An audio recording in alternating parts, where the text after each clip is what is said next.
అందరికీ నమస్కారం అండి. ఫ్రెండ్స్, మనకి ఇప్పుడిప్పుడే మరొక ముఖ్యమైన అప్డేట్ అయితే రావడం జరిగిందండి. అదేమిటంటే ఏపీ ప్రభుత్వానికి వాలంటీర్లు మరో ముఖ్య ప్రకటన అంటూ వాలంటీర్లకు సంబంధించి మరొక లేటెస్ట్ అప్డేట్ అయితే ఇప్పుడే రావడం జరిగిందండి. అయితే ఇందుకు సంబంధించిన పూర్తి వివరాలు అయితే మన వీడియోలో తెలుసుకుందామండి. వీడియో మాత్రం ఎక్కడా స్కిప్ చేయకుండా చూడండి ఫ్రెండ్స్. అప్పుడే మనకి పూర్తి సమాచారం అయితే తెలుస్తుంది. ఇక ముఖ్యంగా వీడియో నచ్చినట్లయితే లైక్ చేయండి ఫ్రెండ్స్. లైక్ చేయడం వల్ల మనకు తెలిసిన ఇన్ఫర్మేషన్ మరికొంతమందికి అయితే రీచ్ అయ్యే అవకాశం ఉంటుంది. ఇక లేట్ చేయకుండా వివరాల్లోకి వెళ్ళిపోదాము. ఇక రాష్ట్ర వ్యాప్తంగా 1,30,000 మంది వాలంటీర్లను కొనసాగించాలంటూ సిఐటియు ఆధ్వర్యంలో కలెక్టరేట్ వద్ద సోమవారం వాలంటీర్లు ధర్నా నిర్వహించారు. ఈ సందర్భంగా ఏపీ గ్రామ వార్డు వాలంటీర్ల యూనియన్ నాయకులు డి రమేష్, ఎన్ నాగలక్ష్మి, సంతోషిని, వరుణ్ కుమార్ మాట్లాడుతూ ఎన్నికలకు ముందు చంద్రబాబు నాయుడు వాలంటీర్లందరినీ కొనసాగిస్తామని, 10,000 వేతనం ఇస్తామని ఇచ్చిన హామీని అధికారంలోకి వచ్చి 4 నెలలు గడుస్తున్నా అమలు చేయలేదన్నారు.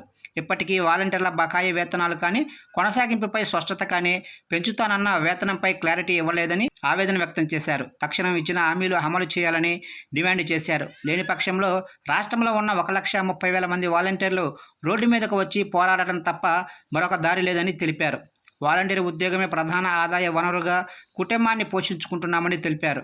ఇక కరోనా సమయంలో ప్రజలకు ప్రాణాలకు తెగించి పనిచేసిన ఉద్యోగ భద్రత లేకపోవడం తీవ్ర నిరాశకు గురి చేసిందని, వాలంటీర్ల చేత బలవంతంగా రాజీనామా చేయించిన వాళ్లపై కఠిన చర్యలు తీసుకుని రాజీనామాలు చేసిన వారిని తిరిగి విధుల్లోకి తీసుకోవాలని కోరారు.